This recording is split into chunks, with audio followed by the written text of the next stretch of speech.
Hey everybody, Josh Runquist here for the Heavy Debriefings YouTube channel, here for another edition of Out Today and What I Missed, this time for April 25th, 2025. This week we have 20 brand new albums to talk about, with a staggering 19 brand new albums out today, and one album I missed along the way to make things an even 20. We got so much brand new music to get into, so let's just get into it. First up, we have Aonazar with the Profane Era. They say you can never rush your debut album, and for this band, sometimes it takes 20 years to make that happen. Well, 19 in fact. But the debut album from this German outfit is quite the sight to behold, combining the best of symphonic, black metal, and death metal all rolled into one to create a dense, deep, and rewarding atmosphere of sound. The music gets brutal with its deep growls and the death metal tendencies, while it hits just enough of that symphonic black metal elements, and especially in guitar tone, to create a sound that is just as much Dimmu Borgir as it is Flesh God Apocalypse. The songs are inspired and never drag on, and are all performed with just the perfect amount of spice in the production. If you want your symphonic metal on the brutal side, or if you want your death metal side a little more whimsical, Aonazar is the band for you.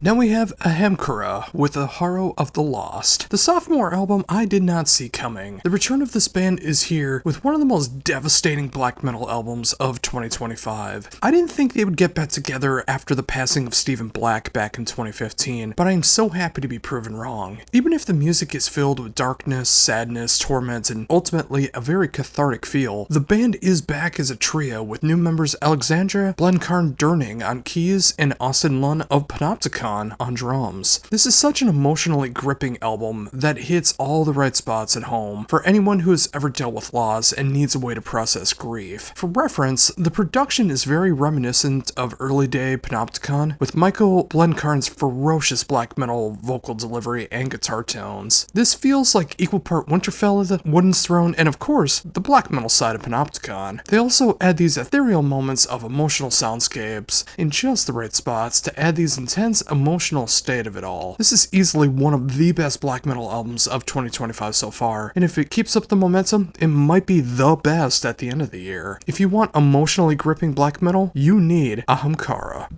Now we have Art Nation with The Ascendants. The fifth album from the Swedish band is easily some of the band's best work to date. The songs are instantly catchy, whether they hit the furthest reaches of heavy metal, the closest to AOR melodic rock that you can imagine, or incorporate more modern rock, modern metal tendencies. This is also their heaviest album to date by far, getting into near power metal and sometimes dangerously close to death metal, without ever losing sight of that AOR sound, which is an incredible thing to see, and something I never would have expected. The production is impeccable, and the performances on display couldn't feel more authentic and powerful if they tried. If you take the likes of Dynasty and Eclipse, but you want it heavier, Art Nation's fifth album is tailor-made for you. This is how it's done, folks. Now we have Bark with Your Time Has Come. 5 albums into this Belgian band's discography sees the bands perfectly balancing their blend of hardcore, groove, and death and roll into a sound that feels just right for any kind of metalhead. Whether the band kicks into 12th gear, or they do things at a heavy mid-tempo stomper, the band continues refining their sound to make sure there is no fat left on the bone. It's all lean and very mean. 12 songs and almost 43.5 minutes long feels like the exact length this album needs to be effective. The production has everything in the hardcore style to make things stand out, and the songwriting and performances on display hit all the right elements. Be the occasional guitar solo, or just the endless pummeling that happens, it's all here, and it is sure to open up any pit that they play live. Bark has bite, and if you like the sound of that, go check out Your Time Has Come. Now we have Beholder with In the Temple of the Tyrant. This debut album from this US band combines so many elements that I love rolled into one. It gets as heavy in its doom style to hitting these traditional power metal styles that would make any fan of the classic era of power metal very happy, to just this overall metal vibe of all the classic revival metal bands that have been happening lately have been pulling off. But this is done just differently enough to feel right. The production sounds modern, but its style is classic in every way. The songwriting on hand is so effective, and it hits in all the right ways. It's endlessly catchy, and while still being able to experiment with their sound. And if you want something that sounds like a winning combination of Candlemass, Riot, Manila Road, and Night Demon, check out the brand new band known as Beholder. Now we have Coffin Feeder with Big Trouble, an all-star band that was formed in loving tribute to 80s and 90s action movies. Well, sign me up. Well, technically the band started off talking about serial killers, but on this debut album, yeah, it's all 80s and 90s action movie love. Sven from Aborted has created a new band with an incredible lineup that hits the heaviest ends of death metal while incorporating more modern tropes of hardcore and especially deathcore all rolled into one. The album is loaded with guest features from bands like Benighted, Chimera, Shadow of Intent, and so many more. One look at the album cover and you know exactly what you're going to be getting. If you want the perfect counterbalance to Aborted's Vault of Horrors, which came out last year, this is it. Coffin Feeder is simply a great time if you enjoy brutal music and big explosions. What more could you possibly want? Next, we have Deserted Fear with Veins of Fire. Deserted Fear has gone through a lot of musical changes over the years, and in 2025, with their 6th album, this German band has put out one of their catchiest albums to date. The band has found the right balance of how to create melodeath and knows how to teeter between going almost full-on death metal assault and stepping back to create some of the most melodic melodeath that you've ever heard. This is an album that moves closer to the latter for the most part, especially that middle era, Reroute to Remain through Come Clarity era In Flames, for example, but so much is done with authenticity and tenacity behind it. What makes this album stand out is the message behind it all. A message of unity and to stop the injustices of the world in a way that doesn't pander to either side of the political spectrum. It's about togetherness, not separating us. It's done in a way that both sides can appreciate, and there's simply not enough of that in the world anymore. This is an album with heart in 2025, and we need that more than ever. Give this one a proper listen if you want a melodeath album that is filled to the brim with heart and soul. Next up, we have Employed to Serve with Fallen Star. The 3rd album from this UK outfit finds Employed to Serve finding their niche and striking it as hard as possible. Somehow writing some of the catchiest music in the style while still finding room to create some of the heaviest breakdowns in the genre at the same time is no easy feat, but they've nailed it. This is easily the band's most straightforward work, as they were more mathcore, but now the band is starting to replace that mathcore sound with a more modern metal sound, and it fits like a glove for the band. Though you still hear the slight nods to mathcore, if you look for it, it is still kinda there. The production is pristine and the songwriting fits right at home with bands like Code Orange, Beartooth, I Prevail, and others. While the band is getting simpler, the power is just as strong. Check this one out if you want a good representation of what 2020's modern metal should sound. Now we have LVT with Anu, and yes, I did look it up to make sure that is how it's pronounced, both the band name and the album title. It has not been an easy road for LVT to get to their 9th album. There's been a lot of stuff that's happened behind the scenes, but here we are, and it's great to see them back. The band is filled with that classic LVT folk metal sound that you know and love, both the classic era and the modern day sound, but there is an occasional song that feels more like a modern metal track than it does folk metal. For example, there's guitar solos. That's just something you don't expect in LVT. The production is also much more modern sounding, as well as letting you hear every single nuance and layer if you listen for it, which is a great thing to see. This is not your typical LVT album, but the band has also gone through a lot over the past several years, as we all have. Seeing the band back with their first album since 2019 is a welcome thing to see, and seeing where they are now, embracing the past, present, and potentially the future sounds of the band, I'm curious to see where the band is going to be going from here. But until then, the band is doing what they do best by creating some of the most authentic, melodic, and heavy folk metal out there. If you've never checked out the band before, this is a great place to start and go backwards. For returning fans, it's time to embrace the here and the now. Here we have Game Over with Face the End. Italy's Game Over is back with their 6th album and a new lineup, and it's such a welcomed album in 2025. Straightforward but melodic and heavy thrash metal through and through, and the new lineup just makes the band sound so rejuvenated. It's part Overkill, part Testament, part Nuclear Assault, part Havoc, but all Game Over through and through. The songwriting just feels even stronger than it has in the past, and the new implementation of vocals is exactly what the band has needed. This is exactly how I love my kind of thrash metal, and it's so great to see one of the greats of the 21st century thrash breathe new life. 10 songs, 33.5 minutes, all killer, no filler. Pure, unadulterated thrash. If that doesn't sell you on Game Over's Face the End, nothing will.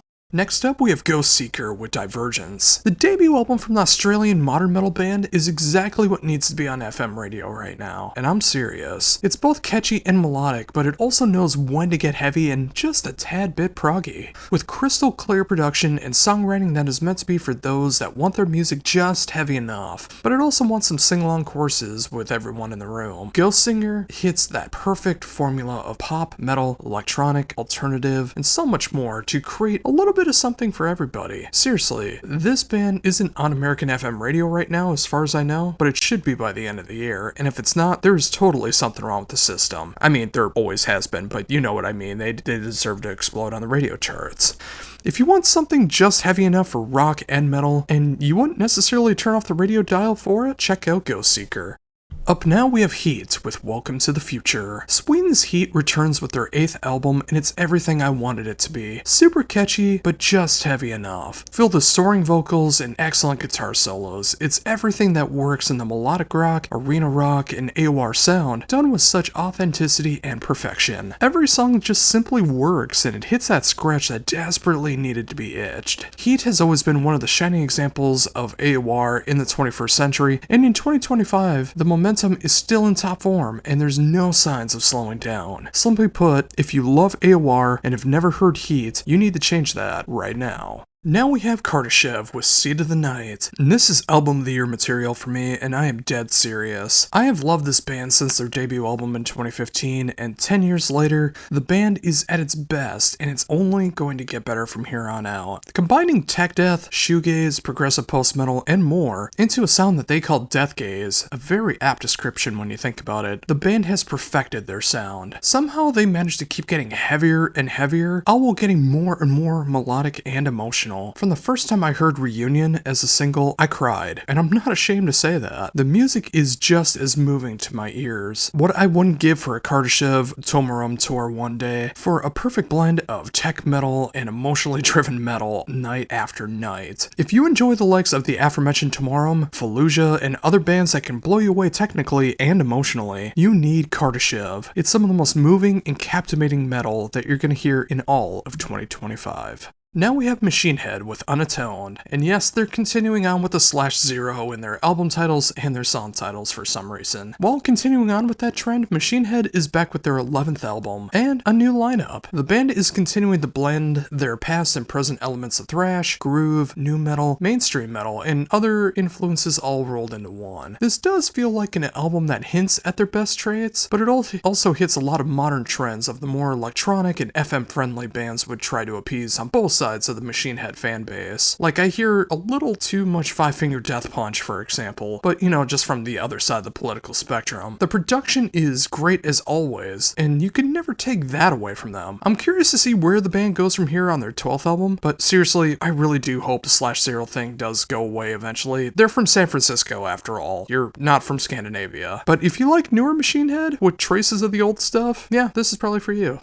Here we have Phantom with Tyrants of Wrath. The sophomore album from this Mexican speed thrash metal band is pure 1987. It hits all the great elements that you would expect from the style, that classic speed and thrash metal sound, with just the slightest hints of bands like Possessed, and even more, you hear elements of black metal throughout all of this. The production is classic in its sound, and the songwriting feels almost has this atmospheric vibe to it all that just fits so perfectly. Hitting those elements of bands like Midnight, Deathhammer, Cruel Force, and especially a band like Vulture, Phantom is doing some incredible work in this near blackened speed and thrash metal sound that I wish more bands would continue to explore and experiment with. If you like this style and you want it to just be a little more evil and haunted, you need to check out Phantom. Next up, we have Sacred Steel with Ritual Supremacy. The 10th album in 29 years from this legendary German band combines the best of what the band has always done, but updates it just enough for 2025. The classic elements are here in full force and combines that epic power metal, thrash metal, speed metal, and almost blackened sound at times, and finds a way to make it all feel as fresh as it did in 1996 when they started. The production is punchy, but it also sounds a little bit raw. It's a great combination of stuff that really works in their favor. This truly is everything that you love about the sound all rolled in one package. If that's what you crave in 2025, Sacred Steel is back, and they've done such a magnificent job with it in Ritual Supremacy.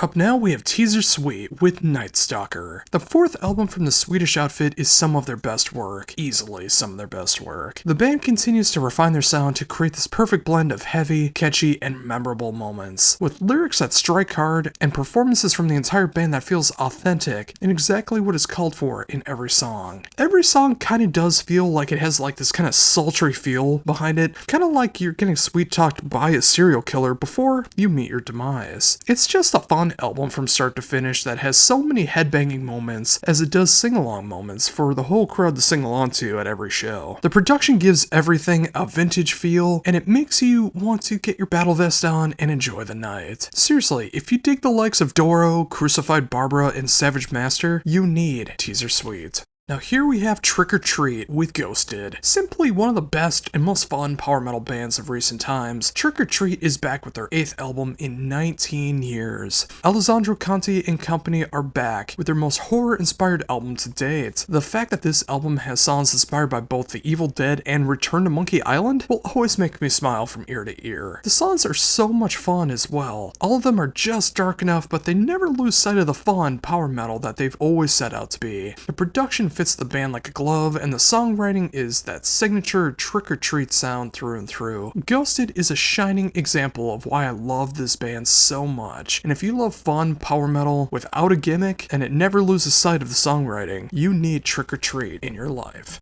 And finally, for brand new stuff out today, we have Wednesday 13 with Mid-Death Crisis. I can't believe we are now 10 solo albums into Wednesday 13's career. Every album has a little bit of a different flair behind it while still having that signature Wednesday 13 sound. This time around, Mid-Death Crisis has more of an 80s metal influence. It's a bit heavier than some of his previous work. Of course, it will always have that sound of horror punk, horror rock, industrial, all those kind of vibes to it, but hearing the occasional 80s riff, double bass, and those bluesy elements thrown in is such a cool thing to see. It also helps that Faster Pussycat's Tie Me Down shows up for a track and really gives that 80s authenticness to all of it. This feels like the most rejuvenated album in his career, and for someone with 10 solo albums in their solo career, let alone the rest of his resume, that is something for any musician to aspire to. Yeah, this is how you keep inspired, and I hope Wednesday 13 keeps up this momentum. It's easily one of my favorite albums that he's done so far. And that was all of the brand new albums that are out today, and I have one lone album that I missed this week, and it's Red Moon Architect with October Decay. As Joey Lawrence once said, "Whoa, the 6th album from this Finnish melodic death doom band is tailor-made for my sad boy needs." Featuring past and present members of Before the Dawn, Crimson Sun, and Oceans, and Aeonian Sorrow, this borders on funeral doom in all of the best ways, but it never loses the melody and harmony of the band. The songs are infinitely sad, and will bring you down to the lowest pits of despair. But if you love this style like I do, that's exactly what you're looking for. If you love the likes of Shape of Despair, Swallow the Sun, and Draconian, Red Moon Architect may be your new obsession if you've never checked him out before. With every listen, this just keeps getting closer and closer to being my Doom album of the year. It will take a lot to get to the top spot in my Doom album of 2025, and time will only tell if it does hit the top spot. But until then, wow. Simply wow.